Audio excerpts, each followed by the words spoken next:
Wes, and today we're taking a look at a big light with a low price. This is the Viltrox K90 and it's sold in a 2-pack. First of all, we're going to talk about the build quality. Link in the description. When I first got this out, I thought this is very lightweight, this is not going to be a very rugged light, but I was wrong. I took it apart, and what I thought was just going to be a C-shaped aluminum bar here turned out to actually be a full D-shaped aluminum bar, which means this light is actually incredibly rigid, so I am impressed by that. It is not, however, IP rated, no water resistance. Some newer light bars are coming out with that, so we have to account for that. We have our plastic front, lots of continuous extruded metal on the back. The buttons do feel a little cheapy, as do the end caps. And you have these 1/4-20 mounts on the bottom that are just mounted in plastic. A little bit wary of those. And you have a very nice carry case that comes with them. I like how it's not any bigger than it needs to be, nice and tight. And here is the bracket mount that it comes with. Plant that in there, lock it down. You have strong magnets on the back. They're not super strong, but because this is so lightweight, it doesn't need to be. So if you mount this on some nice thick steel, get it in the middle, it will hold on. But aside from that, you have your 1/4-20 mounts in the back, and that's generally what I used to mount this. With my favorite mounting device, this elbow from Godox, I use this for everything. You can get the angles, you can use an umbrella if you want, and boom, that goes in there. So for build quality, honestly, I am impressed. It's an 8.5 out of 10.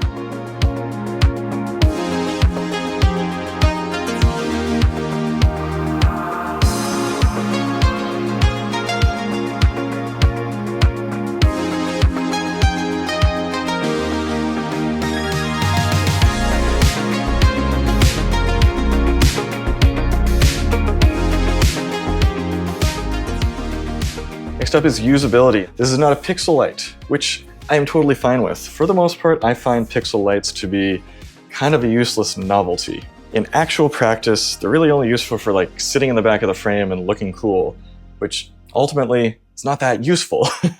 That's totally fine. I don't want to waste money on that. The user interface, never a big fan of this choose the item and then adjust the item interface, but that's what everyone's going with. It has USB charging, and it will take USB charge from quick charge or power delivery.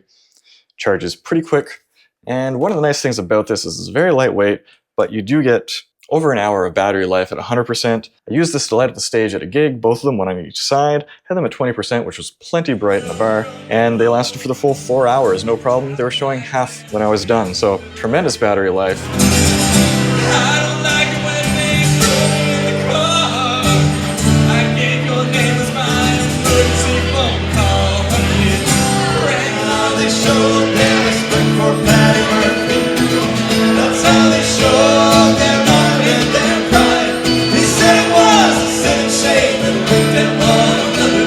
But every drink in the place was full the night Patty Murphy died. 30 watts of output, so it's not as bright as some, but brighter than others. I feel like Viltrox did a really good job of like balancing what this needs to have and what it doesn't need to have. You have the Viltrox app, which is very easy, very fluid. No connection issues. One odd issue that I had is this plastic picks up cat hair like crazy. This is not a comment I expected to have. So it like has a very high staticiness to it, and I have to keep like rubbing dust off of it. Very strange. But overall for usability, super simple, streamlined, 8.5 out of 10. Next up, feature set. This boasts a 2500 to 8500K white balance range, and when tested, that's actually 2567 to 7872, which seems a bit deceptive. However, 7872 is still a lot cooler than most lights go to, even if it doesn't get all the way to 8500. We have 30 watts of power output, which is good. Not the highest, but that's fine. 48.8 watt-hour battery. That'll get us over an hour of runtime. We have a Bluetooth app with very smooth, easy integration. USB charging has good compatibility, that's great. You can charge it with pretty much anything, over 30 watts of charging. You have the magnetic mounting clips that come with it, and that bag. All right, let's go through the features by doing the effects test. Big seizure warning here. We'll go through that and then give our thoughts after.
has lots of effects, but two major downsides here. In some of the cycling, it shows very clear stepping. That's not fantastic.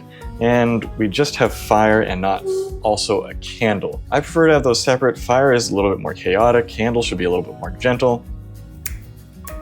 And generally speaking, these kind of lack smoothness and nuance.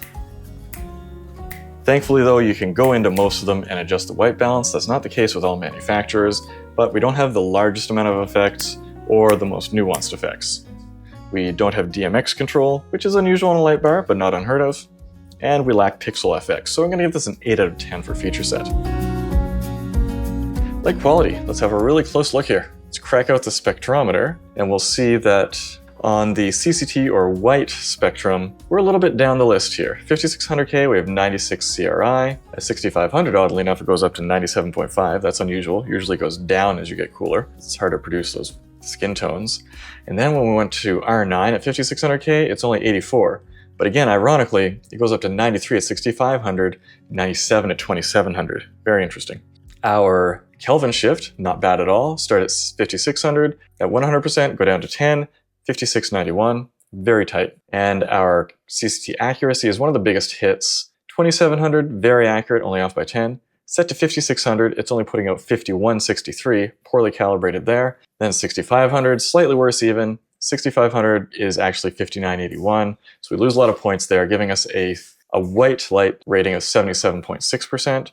But we fare much better when we check the RGB spectrum. We have poor color output consistency, which means our blues, indigos by lux are very low compared to the greens and yellows. But our Rec 2020 color space, saturation is good, not the best.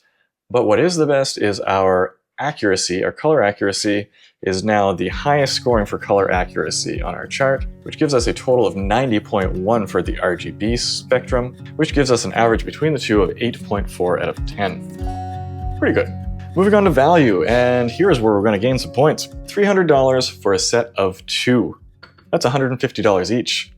For a pretty solid light, both performance-wise and physically speaking. Let's compare that to the competition. You might look at the Nanlite PavoTube T8 7X, but it is disqualified for having a very low output, less than 10 watts. Not useful in my opinion. Dracast has the LED 800, 40 watt for $200. Yangnuo YN100, 30 watts for $300. For 1 bar, I think. GVM has their 2-bar set, BD100, has pixel control. It's $400 for 2. So overall, this is easily your best bang for the buck for a light bar. Oh, by the way, our green light over here is the second light bar, and it has been running for over an hour right now. So this is an easy 10 out of 10 for value, which gives us a total score of 85.8%. If you have any questions about the new Viltrox K90, let me know down in the comments below. If you want to pick one up, or rather 2 of them, there'll be links down in the description below to help support this channel and feed my fat cats. Until next time, let's go take some colorful photos.